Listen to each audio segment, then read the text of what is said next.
What's up, everyone? Welcome back to Dodgers Latest. I'm your host, and we've got a lot to cover today because the winter meetings are officially here.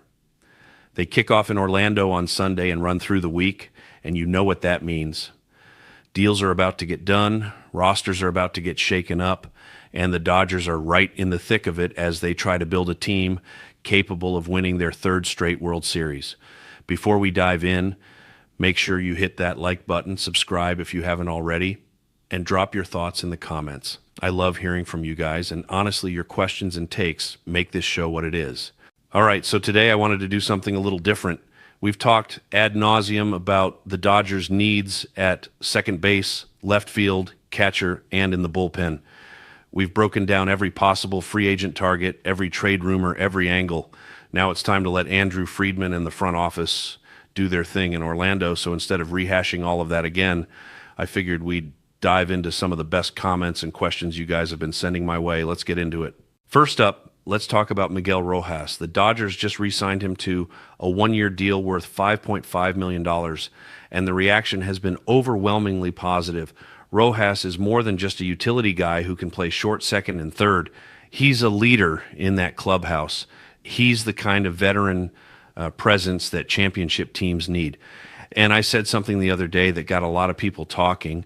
I think Miguel Rojas is going to be a manager in the big league someday, and I wouldn't be surprised if he ends up being the next Dodgers manager after Dave Roberts decides to hang it up. One of you guys wrote in and said, I see Miggy taking over for Roberts eventually, but not right away. He should be a bench coach first, tutoring the young guys, especially defensively. Then after he's done playing, he should go manage in the minors and work his way up. That's a great point, and it's definitely one path to becoming a big league manager. But here's the thing. Not every great manager takes that route. Dave Roberts was a bench coach with the Padres before getting the Dodgers job. He never managed in the minors. Pat Murphy, who just won Manager of the Year with the Brewers, also came up through coaching and never spent time managing in the minors. What matters most is the ability to communicate, to connect with players, and to handle the pressure of the job. Rojas has all of that. He wasn't a superstar player, but he always came through when the lights were brightest. Look at Game 7 of the World Series. He hit that clutch home run to tie the game in the ninth inning, then made a huge defensive play at second base to keep the Yankees from scoring. That's the kind of guy you want leading a team.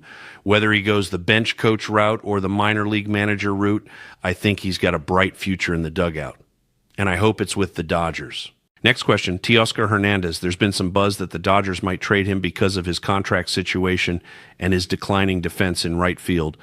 One of you pushed back hard on that and said, he's not a bad outfielder. He only made a couple of mistakes. Why are fans so quick to pick on certain players, leave the team intact? Look, I get it. Teoscar is a great clubhouse guy, and he's been a big part of 2 straight championships. But let's be real about the defense. The metrics show he was one of the worst right fielders in baseball last season. That's not me being harsh. That's just what the numbers say. Now, does that mean the Dodgers should trade him? Not necessarily. I think he could absolutely still contribute, but maybe in a different role. He's 33 years old. Maybe it's time to move him to left field or use him more as a DH. The problem is, if the Dodgers want to keep him and move him to left, they'd need to upgrade right field. That means signing someone like Cody Bellinger or Kyle Tucker. And that's a lot of money when you factor in what Teoscar is already owed. He's got over $30 million coming his way over the next 2 years. Plus, there's language in his contract that could guarantee a third and fourth year. So it's complicated. I think Teoscar's value to the clubhouse can't be overstated. Chemistry matters, especially when you're trying to win 3 straight titles. Bringing in a bunch of new faces could disrupt that. But at the same time, the Dodgers have to make decisions based on what gives them the best chance to win. If keeping Teoscar means sacrificing defense in right field, that's a problem. If they can move him to left and upgrade right, that's the ideal scenario. We'll see what Friedman decides. All right, let's talk about Jarren Duran. He's a young outfielder with the Red Sox who plays left field, which is a position of need for the Dodgers. He's got several years of team control left, which makes him extremely valuable. One of you wrote in and said, Duran is a stellar talent with a Johnny Hustle approach. He's worth the price of admission. The Dodgers already have enough upper echelon talent. Don't acquire Duran. Signed, a Padres fan. That made me laugh. Nice try, Padres fan. We see what you're doing there. But seriously, Duran would be a great fit. He's young, he's controllable, and he brings speed and defense. The problem is, acquiring him is going to be expensive. Young players who aren't arbitration eligible yet are gold mines for contending teams because you can pay them pennies compared to what a free agent would cost. The Red Sox know that, which is why they're going to demand a huge return. There's been some buzz about a potential three-way trade involving the Dodgers, the Twins, and the Red Sox. In this scenario, the Dodgers would send prospects to the Twins would send Joe Ryan to the Red Sox, and the Dodgers would get Jarren Duran. That's a deal I'd be thrilled with. Ryan gives Boston a third starter to pair with Garrett Crochet and another arm, and the Dodgers get a controllable outfielder who fits exactly what they need. Will it happen? We'll find out this week in Orlando. Now let's talk third base.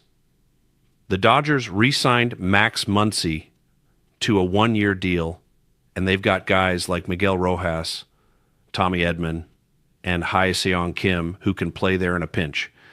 But is there a long-term answer? One of you mentioned Royce Lewis from the Twins as a potential under-the-radar target. That's really interesting.